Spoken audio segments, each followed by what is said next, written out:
Amateur Lewis reporting for cadred.org. Just watched an incredible game of CSGO, and one of the people who was taking part in it was on my right. It is, of course, Weber from a Nexus, and the game I'm talking about was a Nexus Very Games. It's just finished 2-1 to Very Games, but fucking hell, it was close.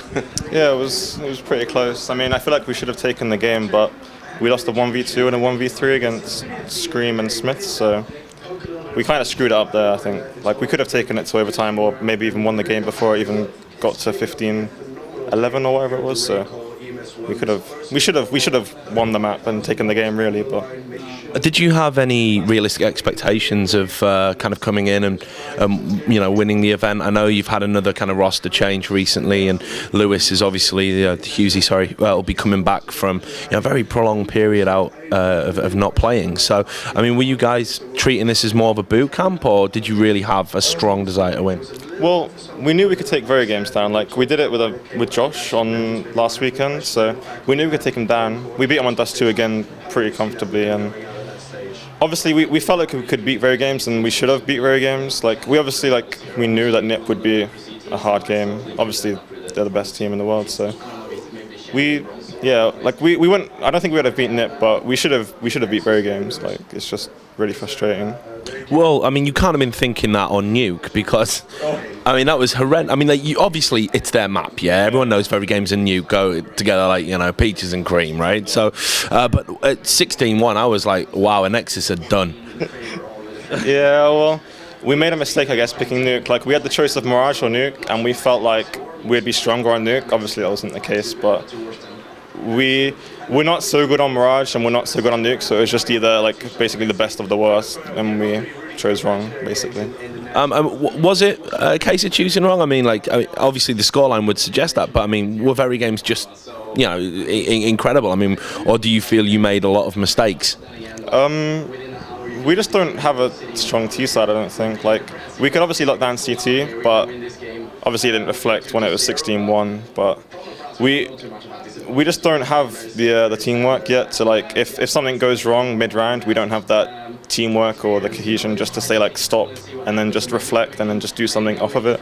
We always just panic and then lose the round, basically. Like, we basically just run to our death, so. How was Sam after the first map?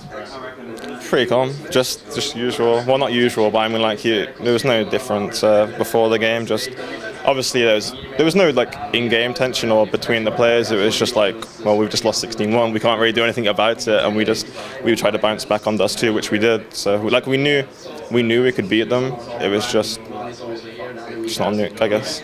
A general question that comes up from the community is like how well you and Sam actually get along on game. I'm always hearing rumours that, it's this balance of power in the team, that you as the kind of star, they acknowledge that they need you and your talent, but your personality clashes with Sam and everyone else is mediating in the middle. I don't know how accurate any of this is, but you know how the UK scene likes to talk, perhaps more than a lot of people.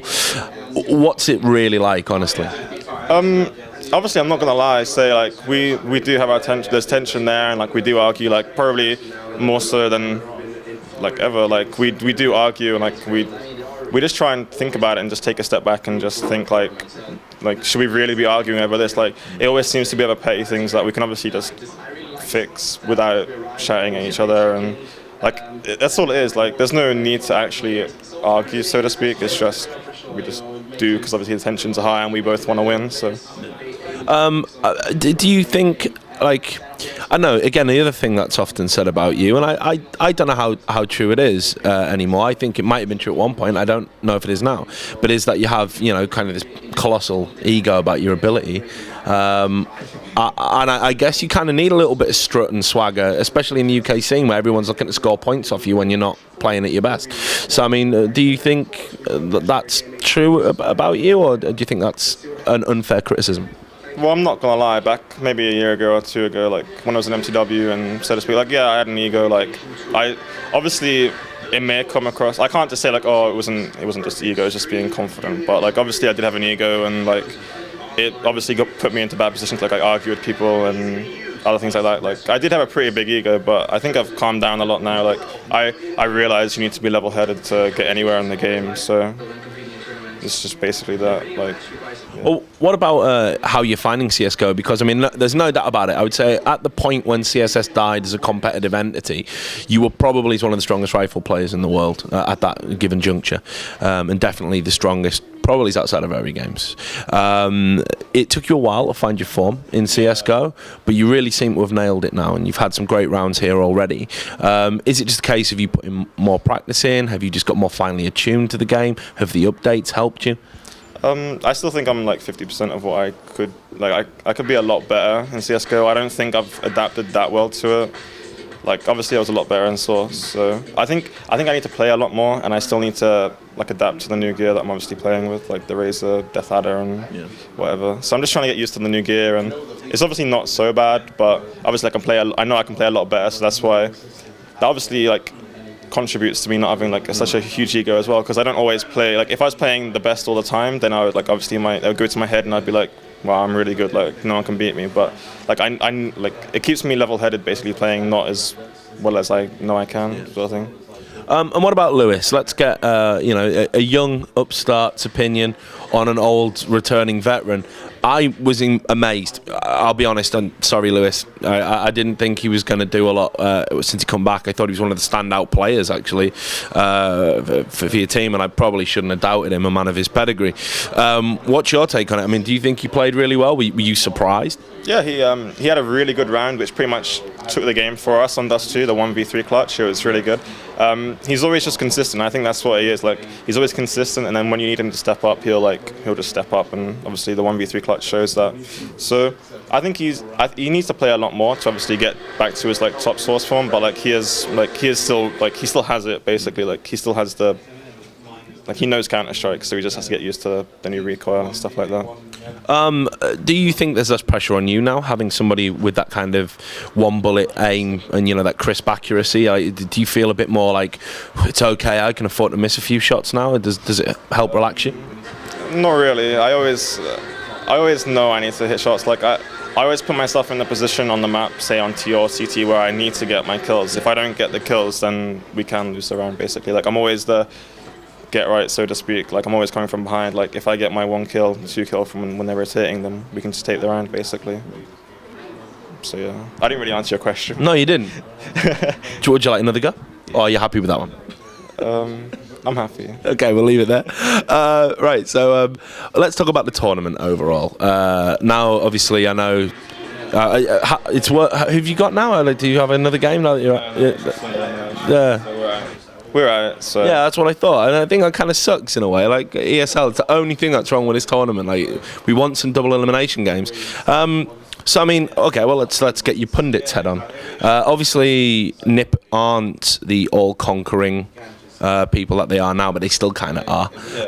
Are they favourites to win it for you now, or do you feel like this momentum very games have, having just faced them, could it be their tournament? I think NiP will still win, but Very Games will probably pose a bigger threat than they did before the Star Ladder, Star League, whatever it was.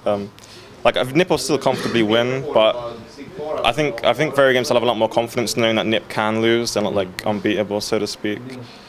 Yeah, just NiP will win basically. But yeah. I don't think VG will take a map off them. I think it'll just be 2-0. Okay. What about other teams? I mean, like obviously we're trying to measure performances being relative. We've seen N Faculty kind of go strugs against absolute legends who just rolled right over them. Are there any teams here that you think could be a surprise element, like someone we should really pay attention to and give them some respect? I think Shoxy's team could be a surprise. Like I don't rate Fnatic highly, so. I think Shoxy's team will probably beat Fnatic, and then it might be just a tough game between Absolute Legends and Shoxy's team because they're both sort of like just a mix sort of thing. So it'll just whoever has the best day basically. I mean, you say that about Fnatic and you talk about Shoxy's team, but I mean, don't they have the whole Ozstriker factor thing going on? I don't think Ozstriker's here, is he? I don't know. I haven't even heard. I don't think he's here. Has he what? Have they removed him? What happened there? Seriously, what? Someone tell me. Might have got a GMX. Might have gotten GMX. Wow, I was sorry, dude. I feel terrible. I brought it up when you're not even here. Like, I just suck so much. There's a good reason why he's not here. And then just when it looked like it was scumbag Richard, Weber weighs in. Brilliant. Okay, well we won't talk about that then. So you can see I've well researched this interview. I don't research like my StarCraft ones. So well, okay. Look, some final thoughts. What does the future hold for Nexus now that you've had some kind of arguably disappointing results in Birmingham and here. How are you looking to bounce back, and where will we see you competing next? We're going to hit the drawing board after this event. I think we'll take like a week or two break, and then we'll start practicing for DreamHack Summer. I believe that'll be our next event, say in like a month and a half, 2 months. So we'll just try and knuckle down there and play. Like we haven't played that much with Lewis yet, so we just need to get all our strats down and just get the teamwork up, and then we'll probably pose a bigger threat. But that remains to be seen, I guess. And just as the final thing, how confident are you that this is going to be the 5 that we're still going to be talking about in 3 months' time? I mean, are we going to see that stability there? Because you know what it's like reputation-wise. Everyone's going to be talking about chopping and changing. That there's this kind of aura around. If one person underperforms at one event, they're going to get gone. Are you guys going to commit to the idea of being together long term? Yeah, I think we have like longevity. I think we'll definitely stick together for DreamHack. We'll go DreamHack. I think at DreamHack we'll be consistent. I think we can surprise people. Like obviously people don't rate us at right now, but if we get a month and a half practice down, I think we can. Like I mean, we've practiced for 3 days and we've taken very games to a third map and pretty much overtime. But I think we'll stay together. I think we'll just put the hours in and just show the results. Basically, we do need to show the results basically. So, I think that's about it. All right. Well, look, it's great to talk to you, and thanks for doing an interview. I know you don't do many, so I appreciate us being the one that you chose over anyone else. And to all the people out there at Calred.org, do stay tuned to the website. We're going to have more interviews like this one from here at the EMS Finals in Cologne.